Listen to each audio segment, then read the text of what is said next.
జై శ్రీమన్నారాయణ. ఈరోజు భీష్మ ఏకాదశి.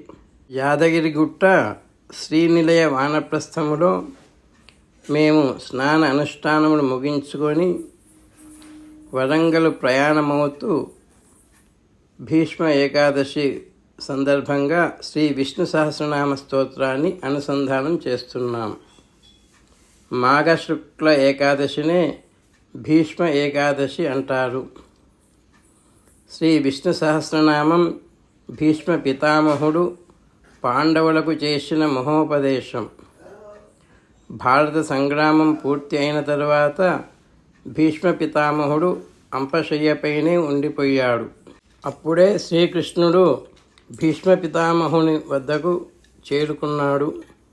శ్రీకృష్ణుడు భీష్మ పితామహుడికి దేహబాధలు కలగకుండా వరం ఇచ్చి శ్రీ విష్ణు సహస్రనామ స్తోత్రాన్ని చెప్పించాడు. నాకెందుకు శక్తినిస్తున్నావు, నా చేత ఎందుకు చెప్పిస్తున్నావు, నీవే చెప్పవచ్చు కదా అని భీష్ముడు అడుగుతాడు శ్రీకృష్ణుణ్ణి. భగవంతుడు సముద్రం లాంటివాడు. నీరు ఉంటుంది కానీ పానయోగ్యం కాదు. అదే నీటిని మేఘం వర్షిస్తే పానయోగ్యం అవుతుంది. అందుకే భగవంతుడు జ్ఞానం నేరుగా కాకుండా భగవత్ తత్వం తెలిసిన భీష్ముడి ద్వారా అది అందితే లోకానికి హితకరం.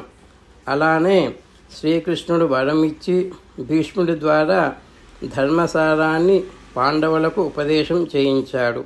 అదే ఈరోజు శ్రీకృష్ణ పరమాత్మ భీష్ముని ద్వారా మనకు అందించిన యోగ్యంగా మన చిన్నజీయర్ స్వామి వారు కూడా ప్రతి సంవత్సరం భీష్మ ఏకాదశి రోజున ఒక్కొక్క చోట విరాట్ శ్రీ విష్ణు సహస్రనామ స్తోత్ర పారాయణాన్ని మనకు అందిస్తూ వారి ఉపదేశం ద్వారానే మనకు శ్రీ విష్ణు సహస్రనామ స్తోత్రం ఆవిర్భవించిన రోజు కనుక మనమంతా అనుసంధానం చేస్తూ అనుగ్రహాన్ని పొందుదాం. జై శ్రీమన్నారాయణ.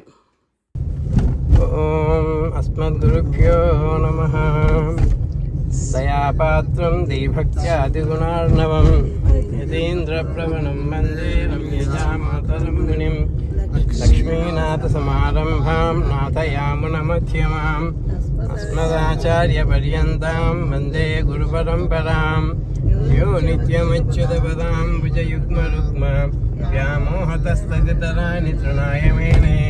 అస్మద్గురోర్భగవతోస్య దైకసింధోః రామానుజస్య చరణో శరణమే. సరోజహస్తే ధవలతరాం శిఖగంధమాల్యో అగ్రాహ్య శాశ్వత కృష్ణో లోహితాక్ష